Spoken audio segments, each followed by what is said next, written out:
আসসালামু আলাইকুম। আজকে আমি তৈরি করে দেখাবো মৃগেল মাছ দিয়ে শিমের বিচির তরকারি। এখানে আমি প্রথমেই নিয়ে নিচ্ছি একটি কড়াই। আমি মাছগুলো ধুয়ে তারপর নুন হলুদ মেখে রেখেছি। দিয়ে দিয়েছি এখানে পরিমাণ মতো তেল। এরপর আমি একে একে মাছগুলো দিয়ে দিচ্ছি। আমি আজকে 4 পিস মাছ দিয়েই এই তরকারিটি রান্না করব। মাছগুলো ভাজি হতে থাকুক। মাছগুলো ভাজি হয়ে গেছে। আমি একটি বাটিতে নিয়ে নিয়েছি। এখন তরকারি বসিয়ে দেওয়ার পালা। দিয়ে দিচ্ছি মাছ ভাজি করার পরে যে অবশিষ্ট তেল ছিল সে তেলটি। তেল দিয়ে দেওয়ার পর আমি এখানে পেঁয়াজ কুচি দিয়ে দেব। তারপর আমি এখানে দিয়ে দিব রসুন বাটা।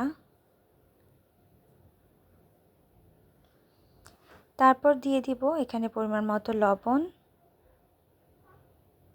লবণ দিয়ে একটু নাড়িয়ে নিচ্ছি। তারপর দিয়ে দিব মরিচের গুঁড়ো, দিয়ে দিব হলুদের গুঁড়ো। তারপর একটু নেড়ে দিচ্ছি। তারপর দিয়ে দিব জিরা আর ধনিয়ার গুঁড়ো। ভালোভাবে নেড়ে দিয়ে তারপর আমি এখানে দিয়ে দিব কিছুটা গরম পানি মশলাটা কষানোর জন্য। মশলাটা খুব ভালোভাবে কষে গিয়েছে। আমি এখানে মাছ দিয়ে দিচ্ছি যাতে এই মশলাটাতে মাছটা খুব ভালোভাবে কষে যায়।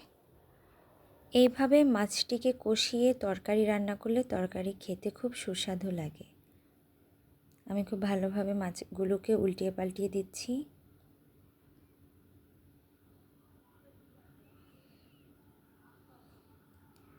অপেক্ষা করব মাছগুলো কষানো পর্যন্ত।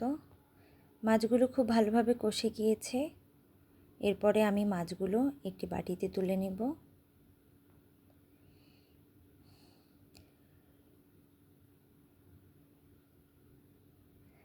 আমি একে একে মাছগুলোকে একটি বাটিতে তুলে নিচ্ছি। তারপরে যে অবশিষ্ট ঝোলগুলো রয়েছে সেখানে আমি শিমের বিচি দিয়ে দিয়েছি। শিমের বিচি দিয়ে খুব ভালোভাবে নেড়ে দিয়েছি। তারপর এখানে কিছুটা পরিমাণে পানি দিয়ে দিয়েছি যাতে শিমের বিচিটা খুব ভালোভাবে এই ঝোলগুলোতে কষে যায়। শিমের বিচিগুলো খুব ভালোভাবে কষে গিয়েছে। এখন কিছু টমেটো দিয়ে দিচ্ছি। টমেটো দিয়ে খুব ভালোভাবে নাড়িয়ে নেব।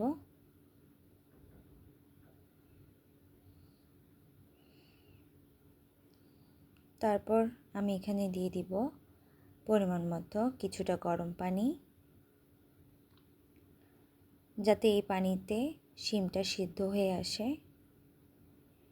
শিমের বিচি রান্না কিন্তু খুবই সহজ। এক একজন এক এক রকমভাবেই রান্না করে, কিন্তু আমি এভাবেই রান্না করি বাসায়। বাচ্চারা খেতে খুব পছন্দ করে। আমি এটা ঢাকা দিয়ে রেখে যাচ্ছি, এটা সিদ্ধ হতে থাকুক। অনেকটাই হয়তো সিদ্ধ হয়ে গেছে, আমি দেখছি আরও কিছুটা সিদ্ধ হবে। আবার ঢাকা দিয়ে দিচ্ছি।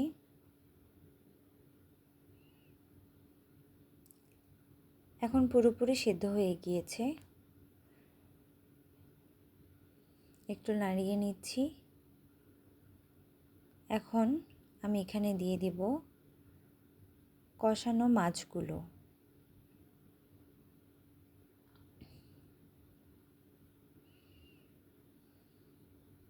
তারপর আমি এখানে দিয়ে দিব পরিমাণ মতো গরম পানি যাতে মাছ আর শিমের বিচিগুলো খুব ভালোভাবে একটির ফ্লেভার আরেকটির সাথে মিশে যায়।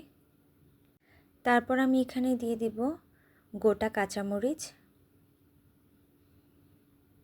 তারপর একটু ঢাকা দিয়ে দিব। এটি হতে থাকুক, ফিরছি কিছুক্ষণ পর।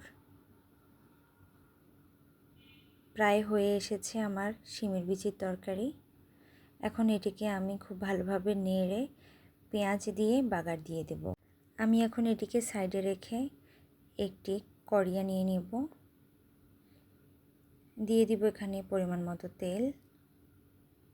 দিয়ে দিব পেঁয়াজ কুচি। পেঁয়াজ কুচি দিয়ে বাগার দিলে খুব ভালো লাগে। পেঁয়াজটা হতে থাকুক। পেঁয়াজটা খুব সুন্দর বাদামি রং চলে এসেছে, হয়ে গিয়েছে। এখন এটি আমি শিমের বিচিতে দিয়ে দিচ্ছি।